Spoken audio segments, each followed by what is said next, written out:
Peoples party के रहनुमा कमर जमान कायरा ने कहा है कि पीडीएम फौत हो चुकी है। पीपल्स पार्टी के साथ हद तक आमेज रवैया न अपनाया जाता तो ये हुक्मरान ना होते। उन्होंने ऐलान किया कि लॉन्ग मार्च होगा और हुकूमत को जाना भी होगा।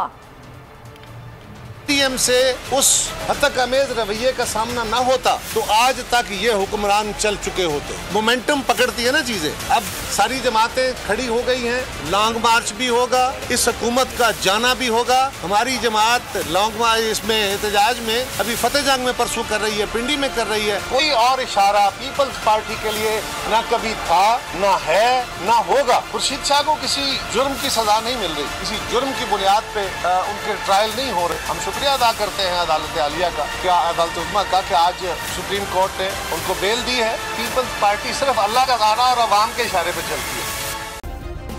सब्सक्राइब करें और बेल दबाएं ताकि कोई खबर रह न जाए।